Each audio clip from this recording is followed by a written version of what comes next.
जब भी NH-33 का नाम आता था आज के 2 साल पहले तक, साल भर पहले तक, तो आपको टूटी फूटी सड़कें, बड़े बड़े गड्ढे, उस समय जो स्थिति थी जिसको कहा जाता है कभी बदलेगा नहीं, कैसे बदलाव हुआ और क्या चैलेंजेस था, जो कि आज हम 2 घंटे में रांची की सफर तय कर पा रहे हैं। आपने देखा होगा काली माता मंदिर से लेकर पार्टी चौक, डिमना चौक और बालीगु माता का स्ट्रेच ऐसा था कि जिसमें बहुत सारा encroachment, drinking water and sanitation department की पानी की पाइपलाइन थी जो क्रिस क्रॉस कर रही थी।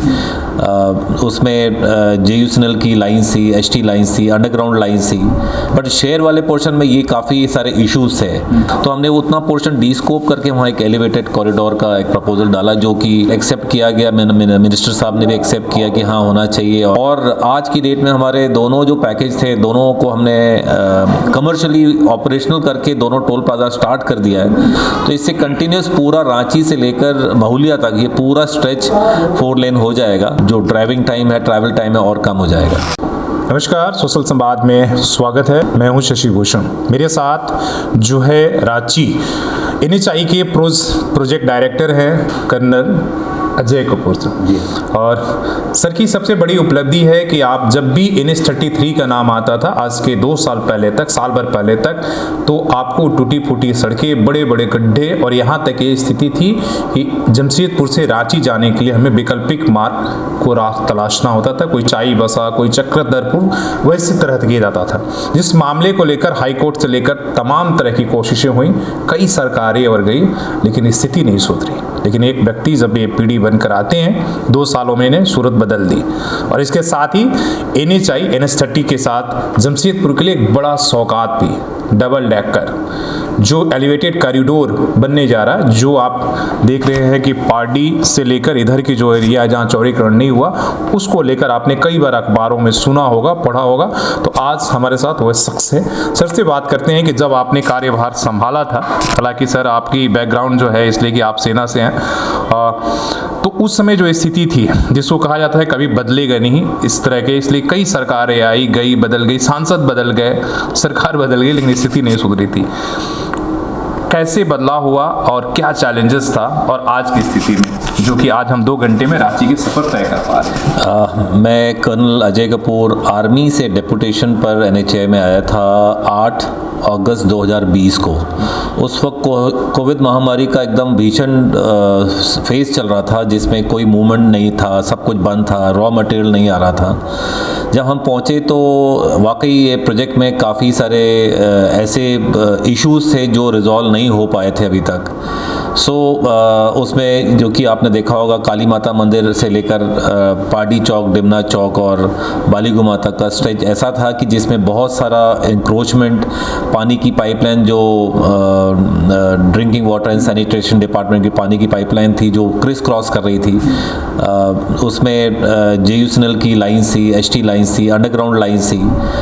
इसके अलावा फॉरेस्ट क्लियरेंस तो था ही था, बट शहर वाले पोर्शन में ये काफ़ी सारे इश्यूज थे। अब इनको रिजॉल्व करने के लिए हमने कई मीटिंग्स DC के साथ की, इनके रिस्पेक्टिव डिपार्टमेंट के साथ किया।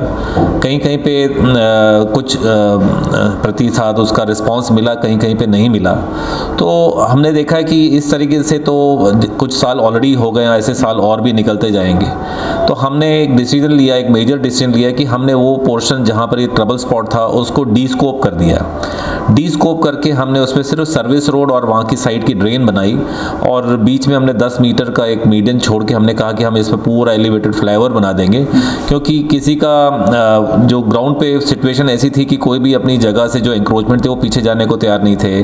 कुछ डिपार्टमेंट्स के अपने अलग अलग इश्यूज थे। तो हमने देखा कि और आगे के फ्यूचर का ग्रोथ जो इस सिटी में हो रहा है, इतने प्लांट्स है और टाटा स्टील भी एक्सपेंशन मोड में हर जगह चल रही है। तो हमने कहा कि इसको एक जो गाड़ियाँ इधर से उधर जो जाती हैं, मतलब रांची साइड से और जो उड़ीसा की साइड जाती है, उनको सीमलेसली, उनको सिटी में आए बगैर ही वो सीधा बाहर चले जाए। मगर यहाँ बाईपास की जगह ही नहीं थी। अगर आप देखा लेफ़्ट साइड में पूरा दलमा वाइल्ड लाइफ सेंचुरी है, वहाँ हम जा नहीं सकते हैं, और दाहिने साइड में पूरा बिल्टअप एरिया है, सिटी पोर्शन है। तो ये बाईपास नहीं होने के नज़र हमने बोला कि ठीक है, इसको हम एरियल वे से हम लेके जाएंगे और इसका एक एलिवेटेड कॉरिडोर बना देंगे। तो हमने उतना पोर्शन डीस्कोप करके वहाँ एक एलिवेटेड कॉरिडोर का एक प्रपोजल डाला, जो कि जिसको वेल एक्सेप्ट किया गया। मिनिस्टर साहब ने भी एक्सेप्ट किया कि हाँ होना चाहिए, और ऑफ कोर्स यहाँ के जो सांसद हैं उनके बहुत बड़ा रोल था उनका, उन्होंने उसको पुश किया, और होते होते वहाँ पर दिल्ली में कई बार वो गए और हमें भी बुलाया वहाँ पर, हमने भी एक प्रेजेंटेशन दिया था, और वो एलिवेटेड कॉरिडोर का फाइनली अभी 20 तारीख को, पिछले महीने की 20 तारीख को ही उसका बिड अपलोड कर दिया गया। ये तो हुआ एलिवेटेड कॉरिडोर का। बट जो रोड हमारी बन रही थी उसमें और भी प्रॉब्लम्स थी, जो फॉरेस्ट क्लियरेंसेस थे, कुछ ज़मीन के जिसको हमने पोजीशन लेना था, हमने उसके पैसे दे चुके थे डीसी ऑफिस में, बट लोगों को और उनकी रिक्वायरमेंट थी कि हमें और उसका लैंड कंपनसेशन मिलना चाहिए। तब उनको खुश करना आसान नहीं था, तो हमने उसका भी कोई रास्ता निकाला कि एक टोल प्लाजा थे जिनको बनाना ज़रूरी था, मगर लोगों का क्योंकि प्रोसीजर ऐसा है कि उसमें थोड़ा टाइम लगता ही है, तो हमने टोल प्लाजा का साइज़ दिल्ली बात करके साइज़ ही हमने कम कर दिया, और वो जो अवेलेबल लैंड थी उसमें टोल प्लाजा बना के उसको भी स्टार्ट कर दिया है। तो ये कुछ इश्यूज़ थे जिसको हमने पुश करते करते ये रोड को थ्रू कर दिया, और आज की डेट में हमारे दोनों जो पैकेज थे दोनों को हमने कमर्शियली ऑपरेशनल करके दोनों टोल प्लाजा स्टार्ट कर दिया है, जिससे कि सरकार को डेली की आमदनी शुरू हो गई है। और जहाँ जहाँ इश्यूज़ थे उनको हमने डीस्कोप करके, जैसे चांडिल में अभी भी एक रेलवे का ओवरब्रिज बनना था, तो वो 72 मीटर बो स्ट्रिंग सिंगल स्पैन का एक मैसिव ब्रिज है, जो 1500 मीट्रिक टन के ब्रिजेज हैं, उनको बनाने के लिए बना तो दिया हमने, बट रेलवेज़ क्योंकि बहुत बिजी लाइन है, टाटा ये जो हाँ, सो उसमें ब्लॉकेजेस मिलना बहुत मुश्किल है। धीरे धीरे रेलवे से लाइजन करके हमने ब्रिज बना के रेडी कर दिया है, और आगे की मुझे आशा है कि 2-3 महीने में वो ब्रिज को भी हम लॉन्च कर देंगे। और क्योंकि ब्लॉकेज हमें मिलने की आशंका मतलब है, हमें कुछ होपफुल है हम लोग, तो उससे हमको ब्लॉकेज मिलेगा और हम उसको ब्रिज को भी लॉन्च कर देंगे।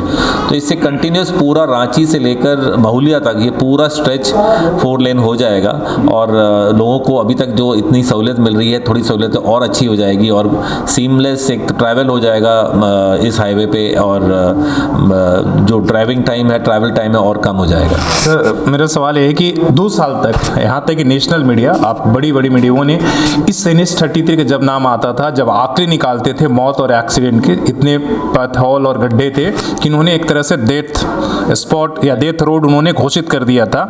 लेकिन आज जब हैप्पीनेस में बदल गया है ट्रैवल, इसलिए कि आप 2 से ढाई घंटे आराम से रांची में पहुंच जा रहे हैं, जबकि अभी कई स्ट्रेचेस आपने बताया कि पूरा होना है।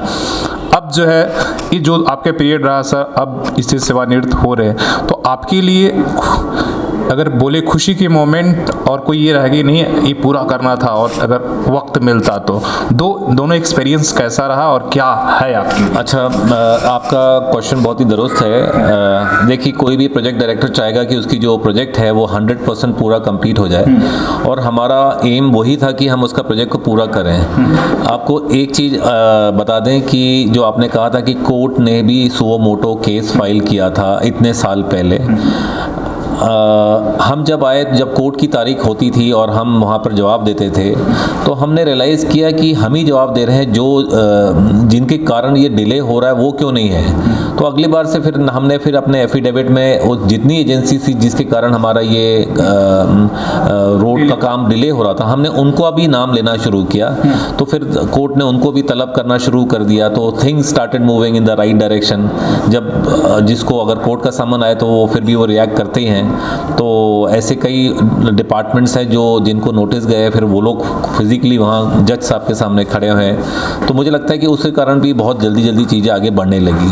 सो दिस वाज जो एक हमने उसको एक फोर्स मल्टीप्लायर के जैसे यूज़ किया, जो कोर्ट का जो वो चल रहा था केस, और उस मेरे ख्याल से high court Jharkhand should be complimented की because they intervene and because of them सारी एजेंसीज एक साथ मिल के उन्होंने काम करके ये इसको अपने अंजाम तक लेके आया। सर और और- थोड़ा सा ये रहेगा कि मतलब जिस एलिवेटेड कॉरिडोर का आपने एक ड्राइंग या जो प्रेजेंटेशन या जो सपना देखा था, हालांकि आपने एक टेंडर तक उसको ला दिया, उसको पूरा होते इसलिए कि डबल डेकर अपने आप में देश में मुझे लगता है कि झारखंड के लिए तो पहला, झारखंड और बिहार के लिए पहला ही होगा, हो सकता देश में किसी और हिस्से में होगा, उसको पूरा होते ना देख पाना या उसको पूरा ना। जी हाँ, ज़रूर। वो तो देखिए, मेरा एम था कि मेरे रहते रहते वो काम एटलीस्ट शुरू हो जाए मेरे रहते रहते। बट आपको एक बार बता दें कि क्योंकि हम फ़ौज से आए हैं और फ़ौज में हम सेवानिवृत्त हो रहे हैं, मतलब हम सुपर एन्यूएट हो रहे हैं, क्योंकि जब फोर्थ से सुपर एन्यूएट से डेपुटेशन से भी हम सुपर एन्यूएट हो जाते हैं, तो वो एक हमको एक मन में वो रहेगा कि एटलीस्ट मेरे साथ, मेरे हाथ से अगर होता तो और अच्छा रहता। बट हम सबको गुड विशेस देंगे कि क्या पता और अच्छे, मेरे से और अच्छे ऑफिसर्स आएँ और इसको और खूबी से और अच्छी तरीके से काम करें। मेरी यही दुआएं हैं, मेरी यही विशेस है। Thank you sir. तो आप सुन रहे थे जो पीढ़ी थे यहाँ NH रांची के लिए, जो आपका रांची से लेकर NH33 महोलिया तक, और जिस कंडीशन में हमने बताया वो आपको तस्वीरों में भी हम दिखा सकते हैं कि 2 साल पहले क्या स्थिति इस सड़क का और आज क्या स्थिति है। हालांकि एक रोड जो है 90% तक कंप्लीट हो चुका है, जो थोड़े थोड़े पैचेस हैं, जो जैसे आपने देखा एलिवेटेड कॉरिडोर एक अलग से ये प्रोजेक्ट को ये किया गया है, लेकिन जब बनकर तैयार होगा, जब भी NH33 की बात आएगी तो कर्नल कपूर जरूर याद आएंगे इस सड़क को लेकर। तो हमारी भी गुड विशेष रहेगी सर के साथ कि सर जहाँ भी जाए अगला जो भी इनिंग रहे वो उसी तरीके से रॉक करते रहे और लोग उन्हें इसी तरीके से याद करते रहे। अपने सहयोगी CS रामूर्ति के साथ शशि भूषण, सोशल संवाद, झारखंड। धन्यवाद।